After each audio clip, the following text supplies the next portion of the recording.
It's gonna be a really neat behind the scenes. And I was like, oh my gosh, this is so weird. Because something always magical happens. Wait, what? Did you just make that up? Hey, it's Meredith for Real, the Curious Introvert. Listen each week as I talk with someone new. The topics are as ADD as I am, but they'll inspire you to stay curious and grow. Big thanks to our location sponsor, the UWF Historical Trust. Hey, Curiositors. So today is a very special day because my amazing friend and fellow Curiositor, Kris Poore, is here, and he is taking over as host. And yours truly is going to be the guest. So buckle up, Buttercup. Thanks for agreeing to do this, Kris. Did I agree, or did you strong-arm me? Oh, you agreed. I flattered you with complimentary words, and you said, I accept. I did agree. Yeah, you are absolutely right. I was like, oh, this is going to be really, really great or really, really bad. And I think that we were both up for the gamble. I don't think it's a gamble. I don't. Well, I'm excited to be here. Thanks for having me here. Yeah. I do have an introduction. I am so excited. Because I wanted to make sure that I followed kind of the same format that you do. Which is such a high honor. I'm ready. So if you're ready for this, don't cry. It's actually not that emotional, but hopefully you will like it. Okay, I'm ready. All right, I think I'm ready. Meredith Hackwith Edwards, self-proclaimed curiositor, adventurer, and host of the podcast Meredith for Real, where she describes herself as the most extroverted introvert who ever introverted. Brains, beauty, and a bold and daring seeker of knowledge and understanding, Meredith has embraced her insatiable appetite for uncovering the unique stories of all those she meets, encouraging those who dare to share, to choose curiosity over judgment, to discover the lives they love and the courage to live it, and to overcome challenges and circumstances in order to live fully and authentically. Having just crossed a milestone, 100 episodes, Meredith has lived up to her title as a champion curiositor, interviewing some of the most interesting people, many of whom shine a light on or defy a category or paradox. Hi, my name is Kris Poore, your guest host for today's episode.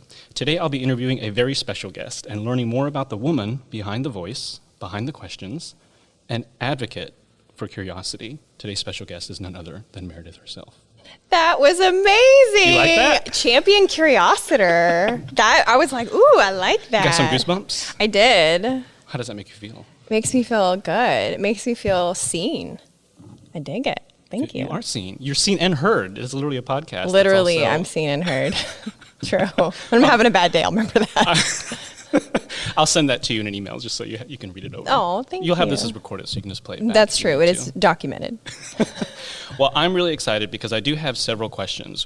We actually met, I think last week or the week before, I can't remember. Yeah. And at the time that we met, I had like 50 questions. And we talked about a few of them, and I had to whittle it down. So I have, I think, about 12 questions. And I'm pretty sure we're not going to get through all these questions, and that's okay. I really just kind of want to follow the flow of the conversation is really what I want to focus on. Okay, that sounds great. But these questions are not the questions that you saw. So I just wanted to make sure that... Perfect. that your listeners even know that you haven't even seen these questions. This is getting real, y'all. Okay, I'm ready. So the first question that I have for you is, you have always striked me since the moment that I met you. It was actually at a production shoot. Was the first time that I met you. You have always striked me as this kind of go-getter, adventurer, surfer chick style. Like that's the kind of energy that you exude, right?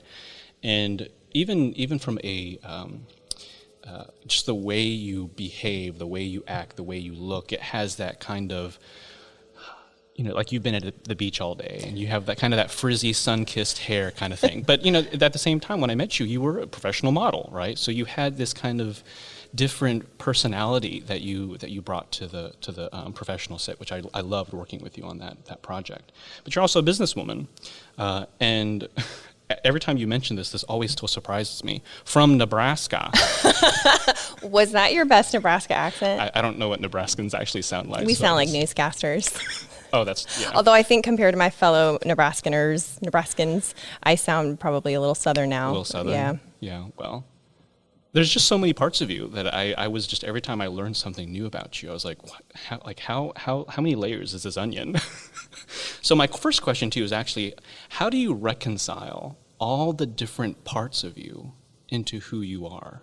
What a great question. I don't reconcile them. I let them live and be free. I think that idea of reconciling all your parts was something that bothered me for a long time. And it wasn't until I started modeling that I met other people who never figured out what they wanted to be when they grew up. When you asked me, what do you want to be when you grow up and I was a kid, I would give you several answers, none of which matched the other. A soccer player, an artist, a marine biologist. Those were 3 on the list. There were I want to more. be a marine biologist too, so yeah.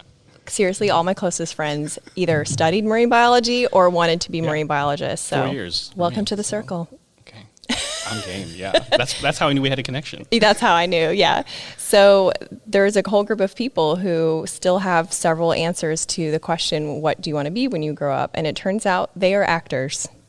And I realized, you know what, you don't have to pick a path and stick to it. You can have different, layers to your different sides to your life, and it's a good thing.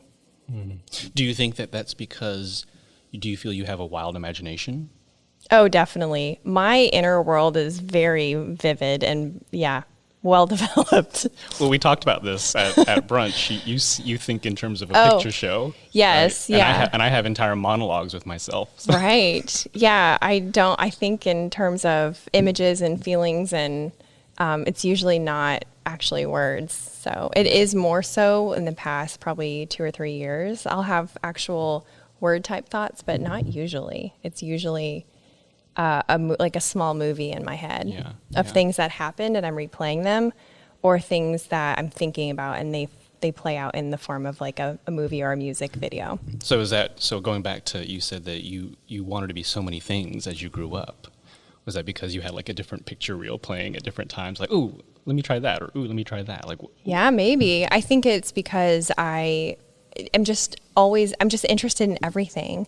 And I think it's such a bummer we only have one life to live, And I mean, as far as we know, right? Mm-hmm. Yeah, true. It'd be great if I knew I could come back and be like, you know what, that idea I'm going to do next lifetime. I love that. Yeah. And what I love about what you're saying too is that I think a lot of people who have all these different components and facets, like, people are multi-dimensional, right? Yeah. But I think we oftentimes try to compartmentalize the different various parts of our lives. And I think I just commend you because all these things that you are that fully and wholly. And a part of me is kind of like, wow, how does she do it? Like, where's her book? I want to read the book. 21 steps on how to live life authentically. So that was just my first question I wanted. Yeah, I think the key is not caring what other people think. That's been for me at least, because like I remember we'll use clothing as an example. I remember feeling very uncertain about what clothes should I wear. I would go shopping and think, well, is this my style? And is this then your I thought, signature style? how do I find out what my style is? If I wear this, will people go, who is she trying to be? And then, I really stopped caring what people thought. And so whatever I wear or whatever I do, it's just whatever I'm feeling in the moment. And I think if more people worried less about putting out a consistent image or heaven forbid they have a personal brand, that they are toting around and sticking to. Don't stick to it just for the sake of sticking to it. Just try different things. If one day you want to wear a bright red lipstick, then wear the lipstick. If the other day you want to wear a hoodie and no bra, rock it out.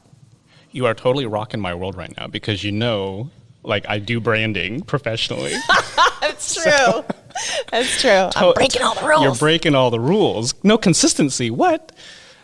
But I do love what you're saying, and the fact that it is, I spend a lot of time working with identity, mainly organizations, right? And people also have identities, right? And I love that you're saying that your identity is who you are and who you want to be in that moment. And I think just embrace that moment. So would that be accurate to say? That's absolutely accurate. Just because you feel a different way a different day doesn't mean you're inauthentic.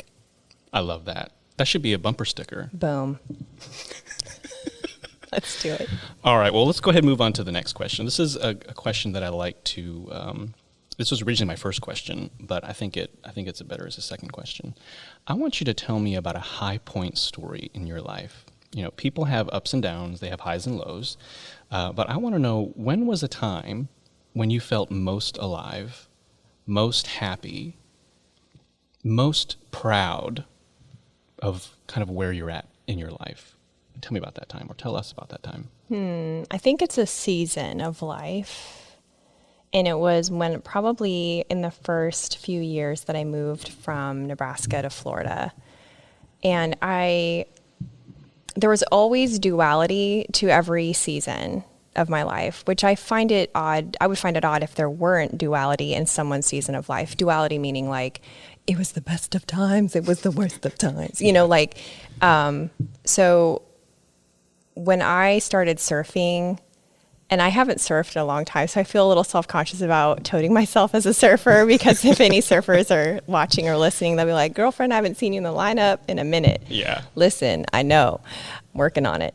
But when I started surfing, especially when I got my own surfboard and I found my own group of female surfer friends, that made me feel so freaking alive. Like, I just, they looked like me, like they were built like me. It didn't matter what their age was. We had things in common. They were beach people and they were women, and I could watch them surf. And because center of gravity is different for men than it is women, it was easier for me to learn to surf with them, because I would watch, okay, she kind of, squatted down like this and bent her knees like that. I'll try that. And it just made me feel so confident and so beautiful and so free and so unmeasured. There's nothing in surfing outside of surf competitions that's really measured, because it's Mother Nature. And no one is caring about somebody else's body type, or really how many waves did you catch today, or what's your average wave attempt per catch. Like, none of that matters. There's no internet, and it's just a beautiful thing. So probably when I was surfing more and with that female group of surfers. Ladies, I think that was a call to get that girl back out there on that water. They moved away. Oh, no. They moved away. All of them? Almost all of them. Okay. Yeah, real bummer. So, But I think what I love about what you're saying there, though, is that you found your tribe, right? And we had some conversation at brunch where you said, I think for you it was always difficult connecting with women. So I love that you said that, like, as your friends, like connecting with not having to think about, am I the right person? Yeah, it didn't matter. In fact, how I met them was I was out with my boyfriend, who's now my husband, and it was December of 2010. We had hail a little bit and sleet, and those were the conditions that I followed him out. That is love, folks. You follow you're like sleet, double overhead surf. I know how to do this. No. And so I had no business surfing. I was way beyond my skill level. And it was freezing cold, and I had a very cheap wetsuit. And anyway, the group of women said, "Hey, you new girl, come over here." They were all hiding in the lifeguard tower, and that's how I met them. So it was just immediate and amazing. It was kismet. Kismet. See, but you could be that person for other young women who, like you said, are feeling a little bit disconnected. Yes. Maybe. So, yeah. Well, I appreciate you sharing that. A time when you felt you're most proud. It was. So my next question for you is, you seem to be the kind of person that is also, I don't want to say regimented. Like, I feel like there's certain things that you are regimented about, and other things you're just like, well, I just feel like this today, so I'm going to do this.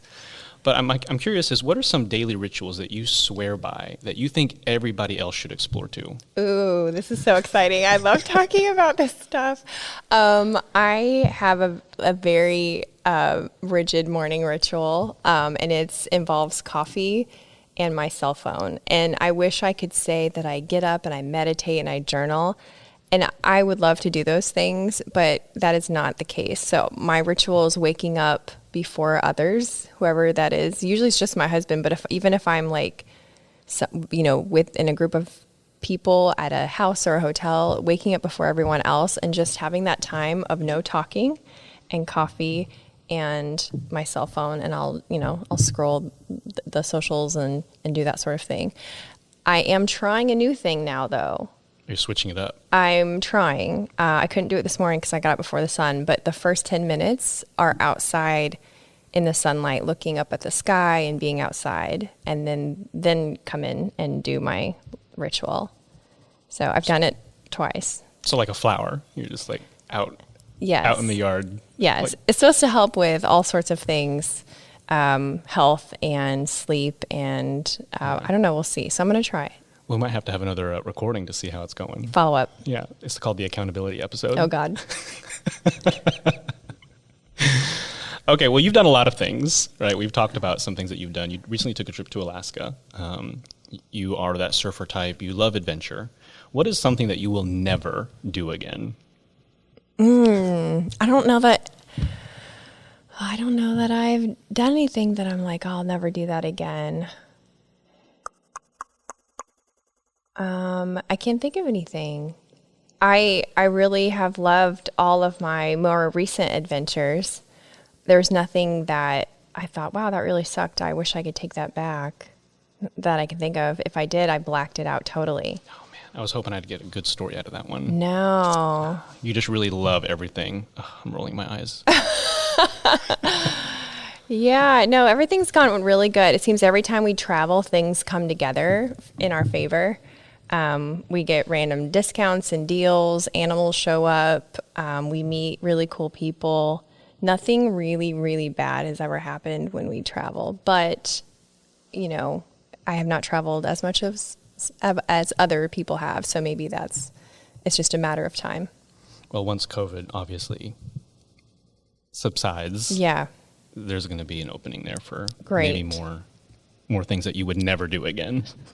Another reason to check back with me. Exactly.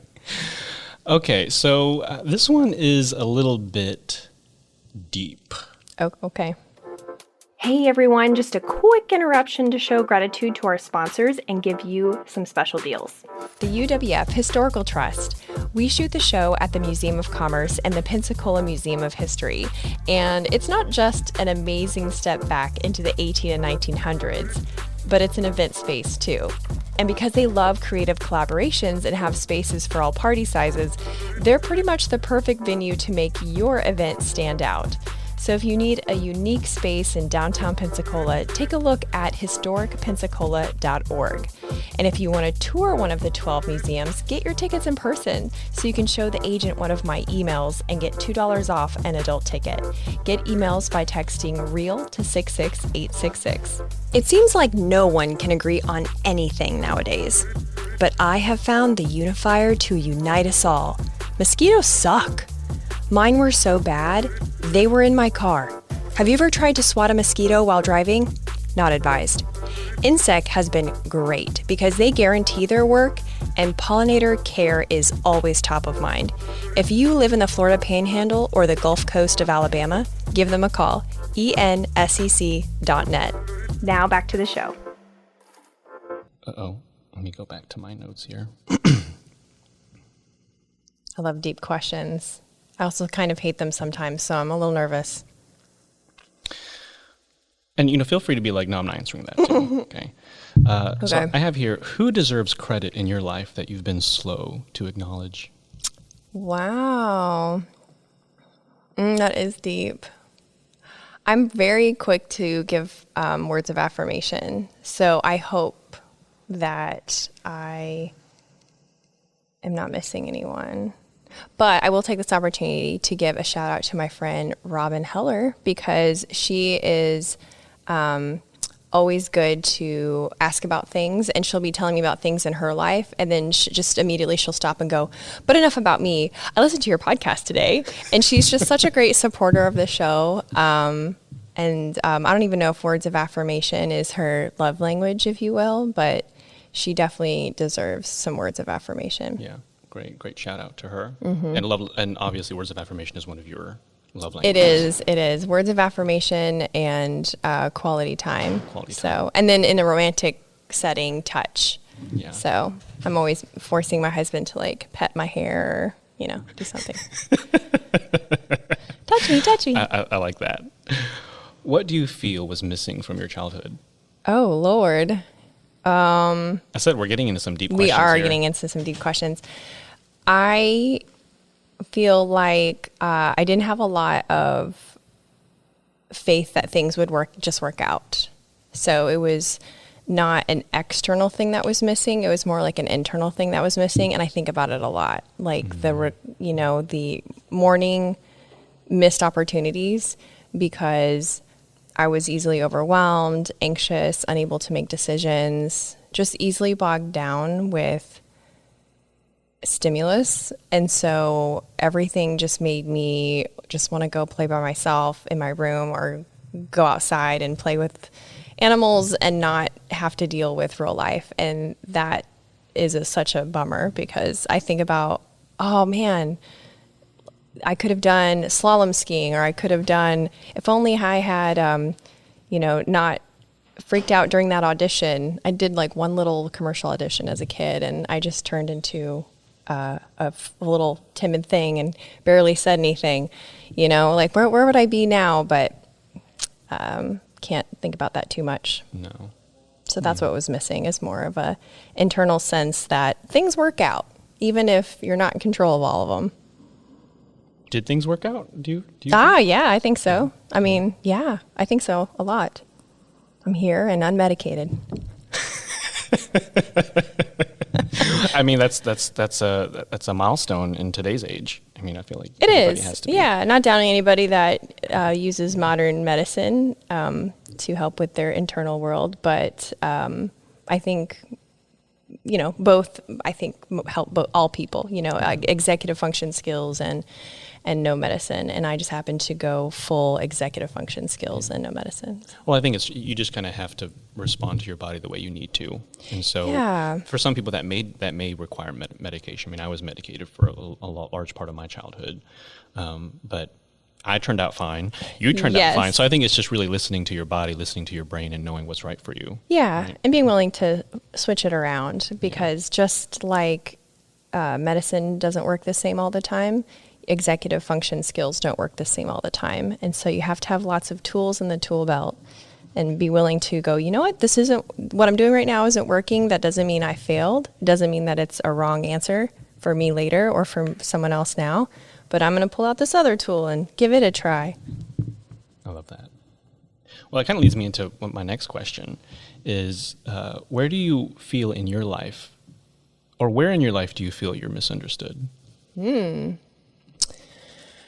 I think sometimes, and I don't know how I can check this, but I used to come up against this a lot, where people would look at me and assume that I was mean. Why? Apparently I have a thinking face that is rather unpleasant. It's different than RBF. I think it is. Okay. I think it is. I can't really confirm that, because it's about what other people think, and I'm not in their heads, which really is an interesting thought, because when you think about being misunderstood, it's really, does it even matter? Yeah, it's your perception of what other people perceive you as. Right, and it's always good to do a discount double check, as we like to say in the Edwards house, like, okay, if I have RBF, maybe I could change that if it's not giving me the result that I want. So it's not all about, you just have to accept me exactly the way I am. No. I'll grow and change and adapt and evolve. But people used to think that I was mean or snotty. I heard snotty a lot. Really? Yeah, I heard, we thought you were snotty. Like, was this recently? Was this when you were younger? It wasn't recently. No, this was more high school and college. Yeah, and I think it had to do with just me observing a group of people and not jumping right in. Now I have the confidence to be able to jump right into a conversation or a group of people I've never met before, or an event that I'm going to alone. Now those things are no problem. But back then I definitely would have looked for a child or a dog to play with. And then they were like, who's that girl in the corner not talking to anyone? Well, and I feel like what you're experiencing is probably what, thousands, millions of other introverts have felt, right? Is that kind of the other, and you're just kind of the observer watching other people. And whether it's a comfort level, whether it's just you're more comfortable being where you're at versus being uncomfortable in those social situations. So I totally, as also an introvert, I totally understand that too. Yeah. Interesting. But I can't do anything about my RBF, unfortunately. I've tried. I didn't think you had it. Oh, I don't know. was still pretty It's friendly. because I'm actually like smiling a little bit. Oh, That's why. okay. Like if I just didn't have any emotion whatsoever, maybe I might have a multi-million-dollar model contract. I don't know. Wow. After this, we'll take a RBF selfie together. Yeah, we'll let your listeners decide. Okay. Okay. So we're getting pretty close on time, and I do have a couple of other questions I want to kind of get to. Where in your life could courage create closure? Oh, Christopher. Is that a little too deep? No, that's good. Where in my life could courage create closure? This is my thinking phase. Oh, yes. Very intimidating. Huh. Anytime I think about the word courage, I think about the future. I think about things I want to do, things I'm thinking about doing, which the list is long, ideas that I have that I haven't started on. It's an interesting thought experiment to view courage with a word that is connected to the past, like closure. Then that begs the question, do I need closure in anything? I might not, because I think I might be okay. But that's a great question. I wish I could answer it with some sort of groundbreaking disclosure. You heard it here first, folks. I mean, I think it's an interesting question to ask, because I think a lot of people, there's something that's kind of been in the back of their heads, and they may have been slow to acknowledge, or they may have been slow to really deal with it. So Yeah. You always strike me as somebody who kind of goes after things that you want, right? And so I just wanted to open that door to see if there was anything that you thought courage could create some closure for you. I think it takes courage to not get closure. I think it takes courage to move forward without whatever you think you need. It's an interesting concept, yeah. And that's where that idea of faith of everything will work out, whether this person apologized to me, whether this rumor was never, debunked about me. Moving on without those sorts of things takes courage. Amen. I do agree with that. I think some people sometimes can't let things go. So I like that. Well, we have about a minute left, and I do have like 3 other questions that we're not going to get to, but I do want to open up some time for you to tell me the story.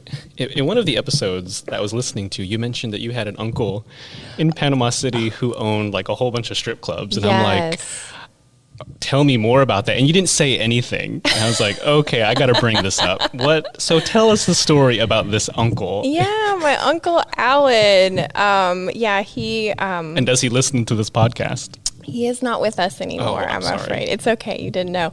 Yeah, he's not with us anymore, but he, everyone has that uncle or that aunt that's very quirky, and Uncle Alan was always that. He was a very big man. He was very obese, and he was a big man aside from just being obese. He had big personality, big hands. Oh, okay. His head was ginormous. I mean, he was a giant. He wore a ring that had an eyeball on it, and he was a very skilled liar. And so every time we were with him, he would tell us, this is a real eyeball. And there was a story that went with the eyeball. And we just never knew when he was being real or fake, because he was a former narcotics officer. So he had incredible stories that were 100% true. But because he had so many, we never really knew when he was lying or telling the truth. Yeah. So, and he, as long as I had known him or have memory of him, he has owned a few of the strip clubs. I think he owned half of them in Panama City. And so when he passed away, it was unexpected. His funeral was the most hilarious thing you've ever seen. Really? Yeah, because he also had a wicked sense of humor. And you just never knew what he was going to say. So you didn't bring delicate people near him, because he would likely offend them, and probably on purpose, right? And when we were at his funeral, there was all sorts of strippers there, and you could spot them pretty easily. And there was also businessmen, or they seemed like businessmen, but from the kind of business that might be kind of shady. I don't know. It was like it felt like we were on a movie set. Like there's these strippers walking around crying, being like, he loved me. He said he'd leave me his fortune. And we were like, nah, bitch, sit down. And then there was these men like in Lamborghinis and white suits that like, would come out with the sunglasses like Miami style, like no belt, just all white, keeps the glasses on the whole time, doesn't speak to anyone, kind of just stands in the corner like this, thumb to chin, what is happening? And then me and my cousin, we walk over to where his grave plot was, and Uncle Alan got the last laugh because on his headstone, on one side was a woman on a stripper pole with big fake tits, and then on the left side was a police officer badge. Oh my goodness, that... And this is like, it was a very unexpected death. So like that made it funnier. That's like, he was a paradoxical person, Wow. Owner of a strip club. Some people loved him. Some people hated him. He was a police officer, and yeah. Just imagine, I can only imagine the stories that he would have told. Oh, fantastic. Yeah. I would love to go back in time and have him on the podcast. Absolutely. And I would just have to do a disclaimer like, none of this could be true. It could be all true. We don't know. But he would have been a great person to record. Well, obviously, wishing Uncle Alan the best wherever he's at. Yes. Now, so thank you for sharing that. Absolutely. And I think that's really, really time for us right now. So it's been a pleasure getting to know you a little bit deeper. And if we need to do any follow-up, yes. Like I said, I had over 50 questions, but obviously not enough time for a recording today. But looking forward to hopefully what your listeners are going to say. Yeah, I know that they will love having you as the guest host. So if they want to stay in touch with you, do you want to shout out your socials so that they can know who you are? Sure, yeah. So I can be found on Instagram and Facebook, just Kris Poore, Kris with a K, K-R-I-S. Poore, P-O-O-R-E.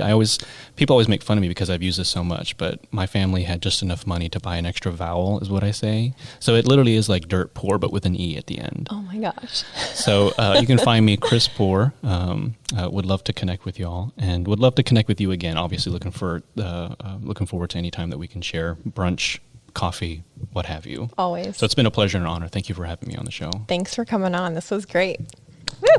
Woo! Thanks for listening. If you liked this episode, you'll also like the one where I share my natural mental health hacks. It's episode 63. Stay tuned next week when I talk with a woman who travels the world researching ancestral health. Talk to you then.